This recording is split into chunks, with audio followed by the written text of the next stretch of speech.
Welcome to Proofless, the true crime podcast that dives deep into the heart of America's most perplexing, unsolved mysteries. Cases where the evidence is scarce, the leads are frustratingly elusive, and the truth remains just beyond our grasp. I'm your host, Anna Berger, and this is our 15th episode, a milestone that fills me with gratitude for the incredible support from you, our listeners.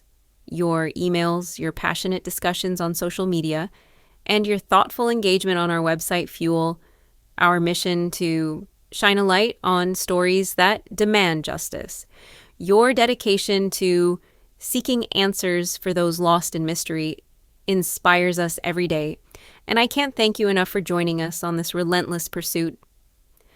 Today, we're exploring a case that has haunted a small Arkansas town for over 3 decades, the 1994 disappearance of Cleashindra Hall, an 18-year-old honor student who vanished after leaving her workplace, leaving behind a family desperate for answers and a mystery that remains unsolved. Presumed murdered, her case is a quintessential proofless enigma marked by a lack of physical evidence and a web of unanswered questions. So, settle in for a deep dive into a story that lingers in the shadows of Pine Bluff, Arkansas, and resonates with anyone who seeks the truth. Let's set the scene. It's May 1994 in Pine Bluff, Arkansas, a working-class town of about 50,000 on the Arkansas River, 45 miles southeast of Little Rock. Pine Bluff is a community of contrasts, home to a historic downtown, a state university, and a struggling economy marked by factory closures and rising crime.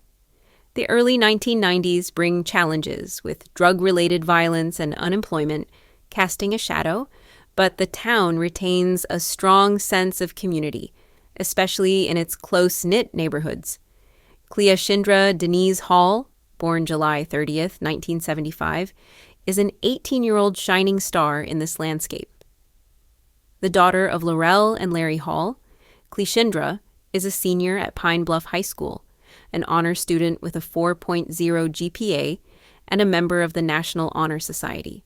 With her warm smile, dark hair, and 5 feet 8 inches slender frame, she's known for her intelligence, ambition, and kindness. Cleashindra, or Clea to her family, is the eldest of 3 children with a younger brother Brandon and sister Lauren. She dreams of becoming a pediatrician, inspired by her love of children and science. She's active in her church, First Baptist, where she sings in the choir and excels in extracurriculars, debate team, student council, and volunteering at a local daycare. Cleashindra works part-time at a doctor's office in Pine Bluff, assisting Dr. Larry Amos, a family friend and pediatrician, with clerical tasks. The job, at 2800 West 28th Avenue, is a 15-minute drive from the Hall's modest home on Linden Street, a quiet neighborhood of single-story houses. Cleashindra, who doesn't own a car, relies on her mother or public transit to get to work. She's saving for college, having earned a scholarship to Tennessee State University, where she plans to study pre-med in the fall. On May 9th, 1994, Cleashindra's day begins like any other. It's a Monday, and she's nearing the end of her senior year, excited about prom and graduation.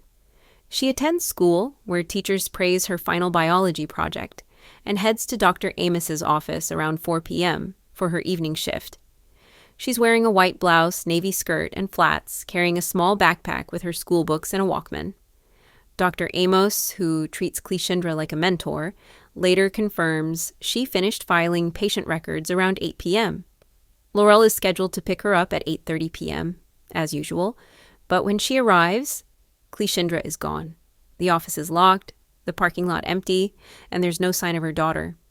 Alarmed, Laurel calls Larry, and they contact the Pine Bluff Police Department at 9 p.m., reporting Cleashindra missing. The police, led by Detective Sergeant John Dement, respond quickly, treating the case as a potential abduction given Cleashindra's responsible nature. Officers search the area around the office, a commercial strip with a pharmacy and fast food restaurants, but find no witnesses who saw her leave. Her backpack, Walkman, and personal items are missing, suggesting she left voluntarily or was taken. The Halls insist Cleashindra wouldn't run away.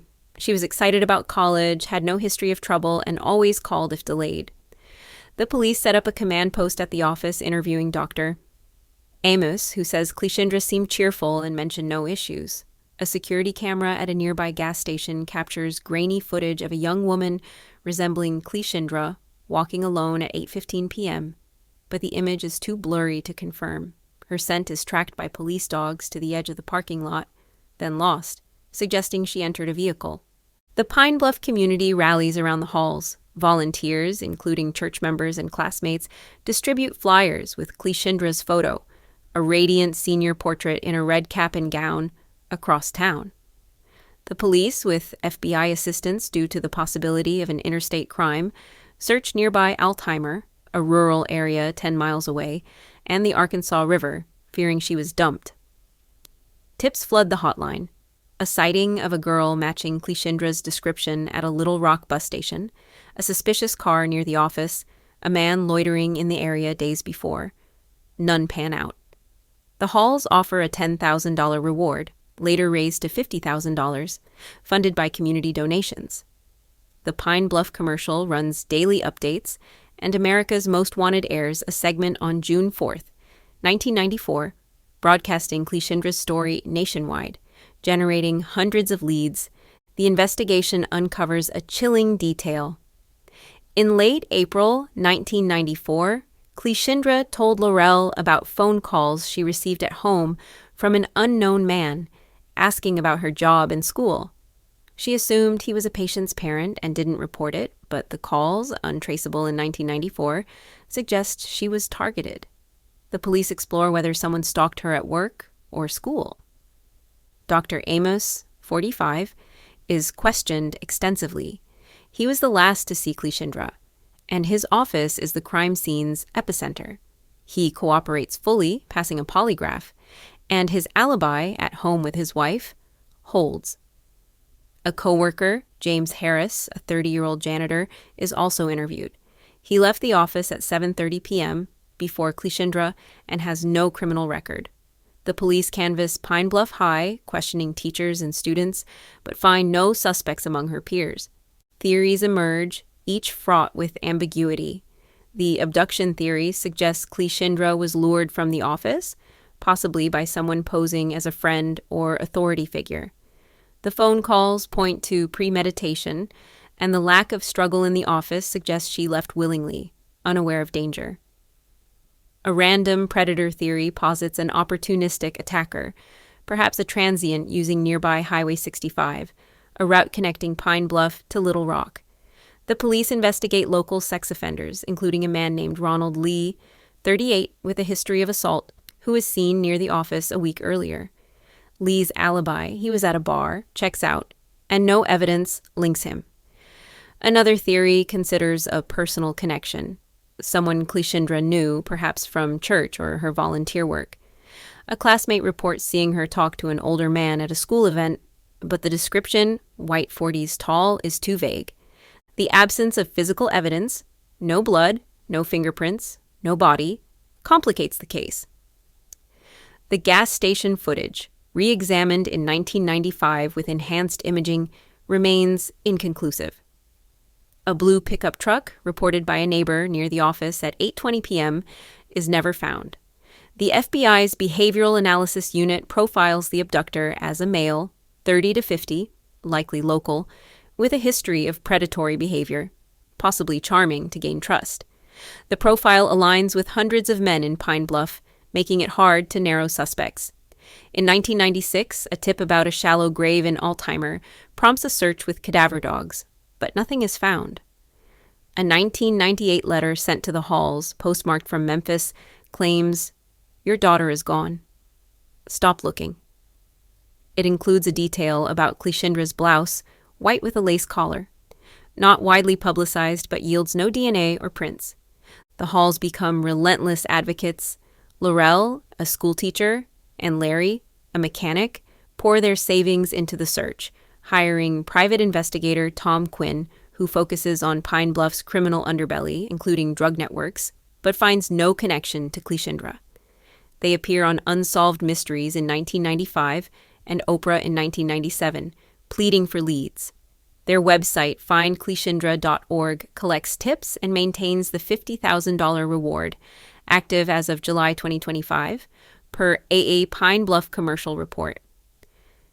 The emotional toll is crushing. Brandon and Lauren struggle in school, and the Hall's marriage strains under grief.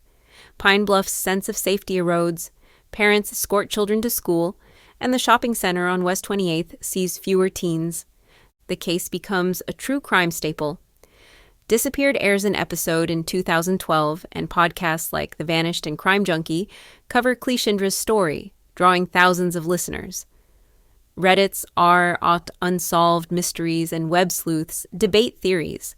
A serial killer linked to other Arkansas disappearances, a co-worker with hidden motives, or a trafficking ring, unsupported by evidence. A 2001 tip about a former patient of Dr. Amos, a man with a stalking conviction, leads to an interview, but his DNA doesn't match the partial profile from the gas station footage. In 2018, a rusted hairpin found near the office is tested for DNA, but results are inconclusive. Advances in forensics offer hope. In 2023, the FBI re-examines the 1998 letter using AI-enhanced handwriting analysis, but no matches emerge. The partial DNA from the footage, too degraded for CODIS in 1994, is retested with genetic genealogy in 2024, yielding a distant familial match to a Little Rock resident, but the lead stalls. A 2025 search of Alzheimer with ground-penetrating radar finds no remains. The case's proofless nature, no body, no murder weapon, no definitive DNA, keeps it unsolved. The Halls hold annual vigils at First Baptist, and Cleashindra's scholarship fund supports aspiring Black doctors. Laurel tells Dateline in 2024, "Clea's light still shines. We'll find her justice." That's all for the 15th episode of Proofless. Cleashindra Hall's disappearance is a tragedy that shattered a town's trust and left a family in limbo. If you have information, contact the Pine Bluff Police or visit findcleashindra.org, share your thoughts on our website or social media, and join us next time for another journey into the unknown. Until then, keep searching for answers.